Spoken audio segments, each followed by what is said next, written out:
Bismillah, Assalamualaikum warahmatullahi wabarakatuh.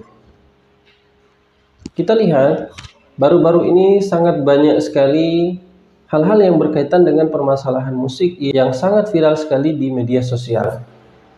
Terlepas dari berbagai macam perbedaan, berbagai macam perdebatan tentang hal itu, alangkah baiknya kita merenungi beberapa hal berikut ini.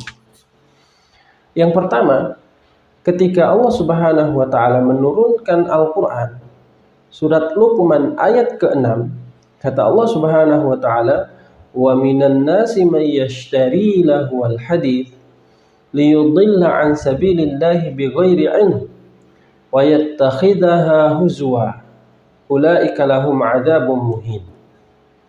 Ketika Allah Subhanahu wa taala mengatakan, dan di antara manusia ada yang mempergunakan perkataan yang sia-sia, perkataan yang tidak mengandung manfaat, liyudilla an sabilillahi bighairi ilm, untuk menyesatkan manusia dari jalan Allah Subhanahu wa taala tanpa ilmu, ya.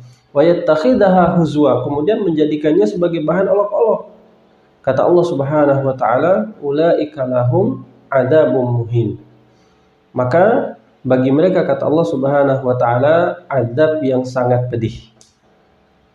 Baik, kita renungkan, ketika ayat ini diturunkan oleh Allah Subhanahu wa taala, siapakah manusia yang paling berhak untuk menafsirkan ayat Al-Qur'an ini setelah Rasul sallallahu alaihi wasallam?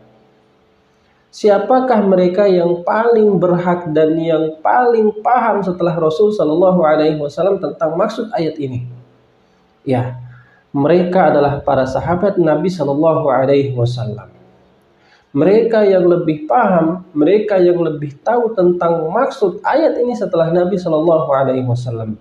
Dan mereka mengatakan pada ayat ini, ketika Allah mengatakan wa minan nasi may yashtari lahwal hadits, dan di antara manusia ada yang mempergunakan perkataan yang sia-sia.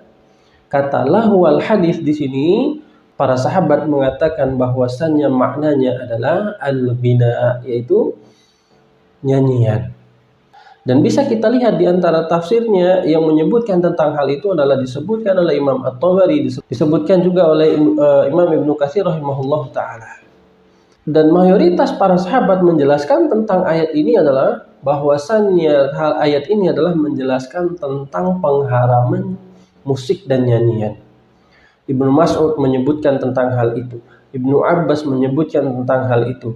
Ikrimah menyebutkan tentang hal itu. Imam Mujahid menyebutkan tentang hal itu. Ya. Kemudian Jabir menyebutkan tentang hal itu, dan mayoritas ulama tafsir yang lainnya menyebutkan hal yang sama, bahwasanya maksud dalam ayat ini adalah larangan tentang pengharaman musik dan nyanyian. Dan ancaman Allah Subhanahu wa taala dalam ayat ini sangatlah besar, ya. Karena musik dan nyanyian ini, kata Allah Subhanahu wa taala, liyudilla an sabilillahi bighairi ilm, yaitu menyesatkan manusia dari jalan Allah Subhanahu wa taala tanpa ilmu. Ya, wa yattakhidhaha huzwa, dan menjadikannya sebagai sesuatu yang mengolok-olok syariat Allah Subhanahu wa taala.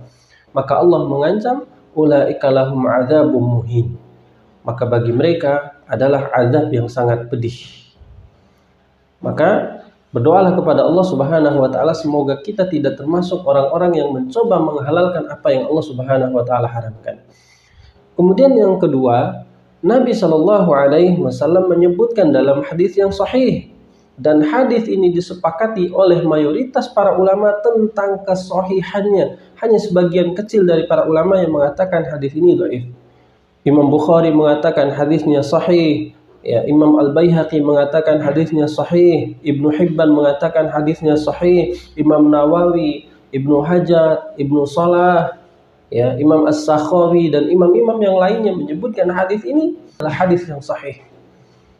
Maka sepakat para ulama hadisnya sahih.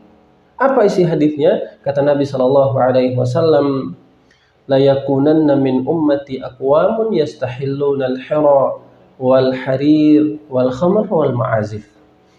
Akan datang nanti di antara umatku mereka yang menghalalkan pertama perzinahan, kemudian yang kedua mereka menghalalkan sutra bagi laki-laki, kemudian yang ketiga menghalalkan khamr, dan yang keempat mereka yang menghalalkan musik. Ya, mereka yang menghalalkan musik. Yang pada dasarnya keempat hal ini adalah sesuatu yang diharamkan oleh Allah Subhanahu wa taala. Perzinahan. Akan datang nanti orang yang coba untuk menghalal-halalkannya. Kemudian yang kedua, sutra bagi laki-laki. Yang ketiga, khamar. Dan yang keempat yang tadi Nabi Shallallahu alaihi wasallam sebutkan adalah akan datang orang yang coba menghalal-halalkan hukum Allah Subhanahu wa taala yang bernama musik ini. Mereka akan senantiasa menghalalkan apa yang Allah Subhanahu wa taala haramkan. Dan ini nanti yang akan terjadi di akhir zaman. Yang pada dasarnya Allah tetapkan hukum itu sebagai sesuatu yang haram, tapi akan ada orang yang dengan berbagai cara senantiasa menghalalkan apa yang Allah Subhanahu wa taala haramkan. Ya, maka berdoalah semoga kita semua tidak termasuk orang-orang yang digambarkan oleh Nabi Shallallahu alaihi wasallam dalam hadisnya ini. Barakallahu fikum.